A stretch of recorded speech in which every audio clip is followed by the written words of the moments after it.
नमस्कार, स्वागत है आप सभी का हमारे YouTube चैनल पर। आज हम बात करने वाले हैं इस वीडियो में IGNTU BEd counselling PG counselling के अपडेट की।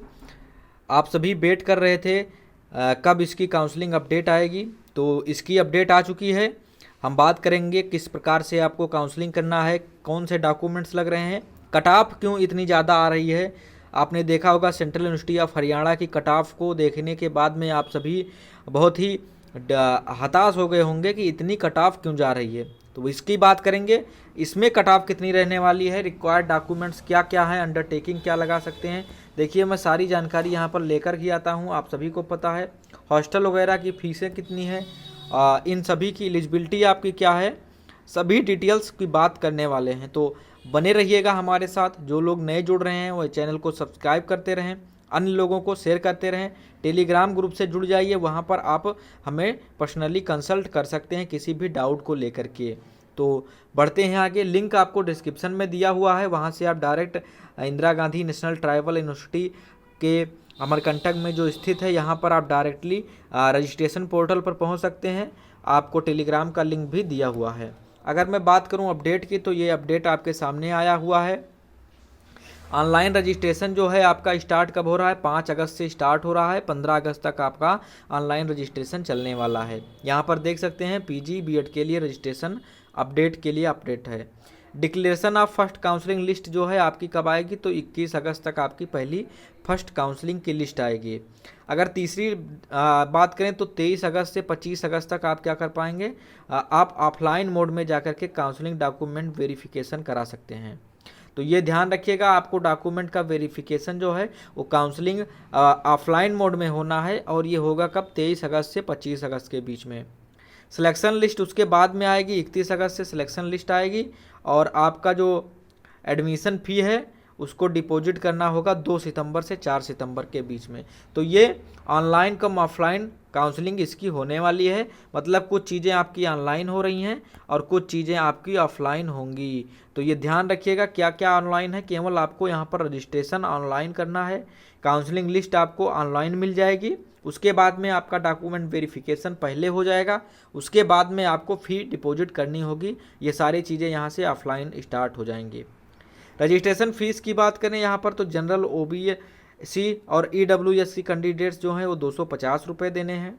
SC ST PWD के लिए 100 रुपये देने हैं। ये आपकी लिंक है, इसको डिस्क्रिप्शन में हम पिन कर दे रहे हैं, वहाँ से आप डायरेक्ट जा सकते हैं। अब मैं बात कर लूँ अगर एलिजिबिलिटी की बीएड वालों के लिए कितनी सीटें हैं, तो यहाँ देख सकते हैं 45 सीटें सभी के लिए हैं, 5 सीटें EWS के लिए हैं और 5 सीटें सुपरमेसी कोटा के लिए हैं। ठीक, तो ये बात आप ध्यान में रखिएगा। बीएड में अगर आपका साइंस था, सोशल साइंस था, ह्यूमैनिटीज़ था, 50% मार्क्स इन बैचलर होना चाहिए। इंजीनियरिंग अथवा टेक्नोलॉजी है तो 55% मार्क्स होने चाहिए।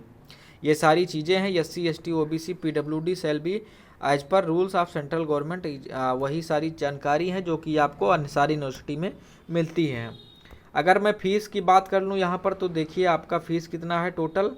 यहाँ पर टोटल फ़ीस आपका देखिए semester first boys and girls का 6150 रुपये है बीएड वालों के लिए पहले सेमेस्टर में, दूसरे सेमेस्टर में 5450, थर्ड में 5450 और फोर्थ में 6950 रुपये है। ये हुआ। अगर मैं बात करूँ हॉस्टल फ़ीस के लिए, तो 2750 रुपये लगते हैं फर्स्ट सेमेस्टर में, और यहाँ पर आपके सुरक्षा के लिए 500 रुपये अन्य जमा होती है। तो ये 2750 रुपये इधर और 500 इधर, तो आपको 3550 रुपये फर्स्ट सेमेस्टर में जमा करने हैं, बाकी में 2750 रुपये जमा करने हैं। मैं सिर्फ फीस यहाँ पर इंक्लूड नहीं है, हॉस्टल फीस है केवल।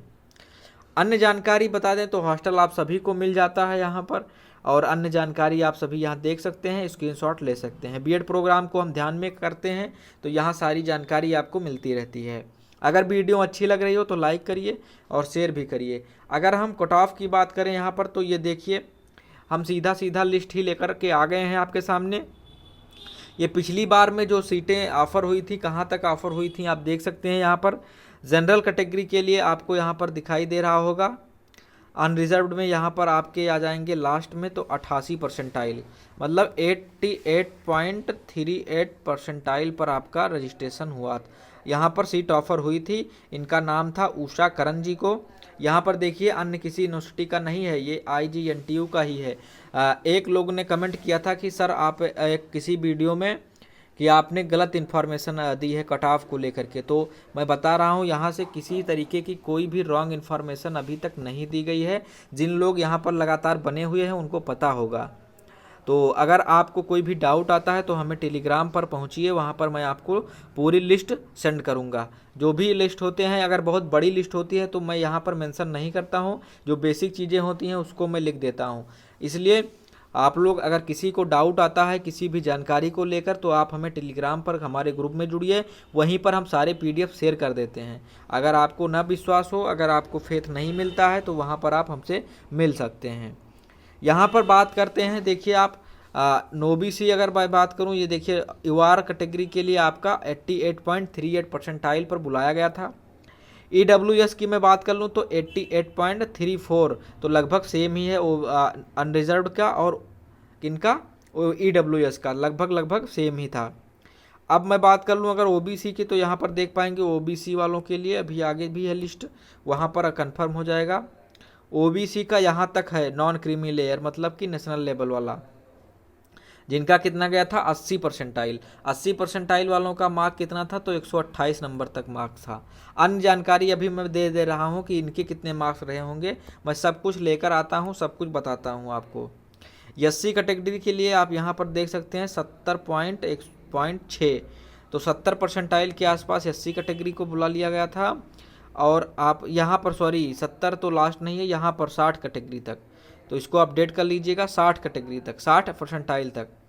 और ST का यहाँ पर देखिए, एक ST को बुलाया गया था 85 परसेंटाइल पर, दूसरा ST यहाँ पर है 56 परसेंटाइल पर SC कैटेगरी, तो यहाँ पर 56 परसेंटाइल आप ये मानकर चल सकते हैं।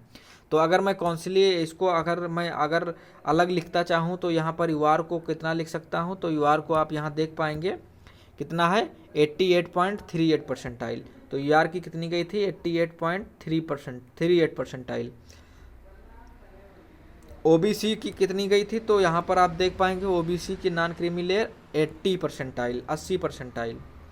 पिछली बार 80 परसेंटाइल में स्कोर आया था, जो लोग नहीं जानते वो जान लीजिए। SC की मैं बात कर रहा था, तो SC की यहाँ पर देखिए 60 परसेंटाइल आया था यहाँ पर, तो SC कैटेगरी के लिए 60 परसेंटाइल, और ST वालों के लिए कितना है 53 परसेंटाइल, और UR के समान ही लगभग EWS की गई थी। अब मैं इसको कन्वर्ट अगर करूं मार्क में तो आप हमें बताएं आपको, तो मैं बता दे रहा हूं 80 परसेंटाइल का कितना मार्क्स आया था। कलर चेंज कर लेता हूं आपके लिए, समझ में आएगा। यहाँ पर 80 परसेंटाइल का 128 नंबर पर था।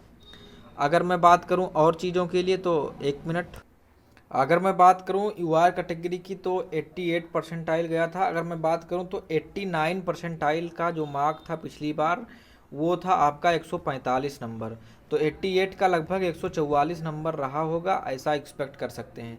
तो ये सारी जानकारी आपके सामने है। SC वालों का 60 नंबर था, इसका लगभग 100 के करीब मार्क्स थे इनके, तो आप लोग ध्यान रखिएगा, ये चीज़ें हैं। इसी के अनुसार आप यहाँ मिला सकते हैं, इनकी परसेंटाइल ही है। हमारे पास एग्जैक्ट मार्क्स अभी है नहीं, तो मैं इसको लिए प्रिडिक्ट नहीं कर सकता हूँ, क्योंकि परसेंटाइल में स्कोर आए थे। ये सारी जानकारी जो है ये करेक्ट हैं, इसकी जानकारी एकदम करेक्ट है, ये जानकारी करेक्ट है, ये सारी जानकारी करेक्ट है, इसकी हम यहाँ पर प्रिडिक्ट नहीं कर सकते हैं। तो अब आप लोग यहाँ पर देखिए, इसकी सारी ये लेट में हो रहा है, इसकी काउंसलिंग यहाँ पर सारी जानकारी लेट में हो रही हैं,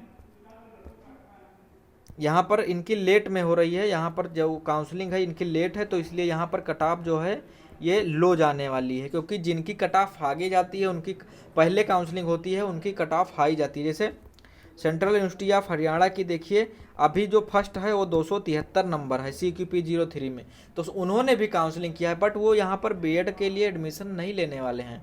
अगर मैं बात करूं तो अदर कॉलेज हैं, जैसे विश्व भारती यूनिवर्सिटी है, बेस्ट कॉलेज है BEd के लिए। अगर मैं बात करूं BBAU है, HNBU है, इन सब में वो लेने वाले हैं। इनका एडमिशन यहाँ पर CUH में थोड़ी ना होगा, ये नहीं लेंगे, ये पेमेंट नहीं करेंगे, बट इन्होंने मेरिट लिस्ट में काउंसलिंग किया तो इनकी आई, अब ये सीट बाकी रह जाएगी। तो जितने भी टॉपर्स हैं वो ऐसे यूनिवर्सिटीज़ में मीडियम रेंज में या एवरेज वाले यूनिवर्सिटीज़ में अपना एडमिशन नहीं लेते हैं।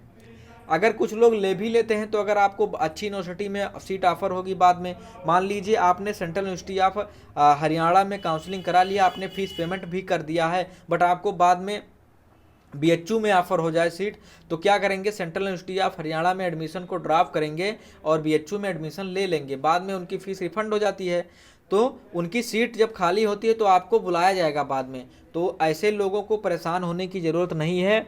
एक कमेंट किए थे कि सर आपने तो कम कट ऑफ बताया था, बट कट ऑफ तो पूरा इतना उलटफेर हो गया। तो मैं रिक्वेस्ट करता हूँ आप लोग परेशान मत होइए, अभी सारी जानकारी आपको मिलती रहेगी, वेट कीजिए अभी आप लोग। अभी ये केवल कंफर्मेशन हो रहा है कि इतने लोगों ने एडमिशन लिया है, पेमेंट लिंक आई है, लेकिन वहाँ पर सब लोग पेमेंट नहीं करेंगे।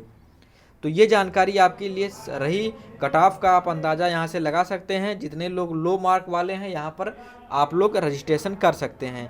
और जानकारी के लिए हमें चैनल को सब्सक्राइब करें और बेल आइकन को प्रेस करें। हम मिलते हैं अगली वीडियो में, तब तक के लिए नमस्कार। कोई भी शंका समाधान डाउट है तो कमेंट बॉक्स में आप कमेंट कर सकते हैं।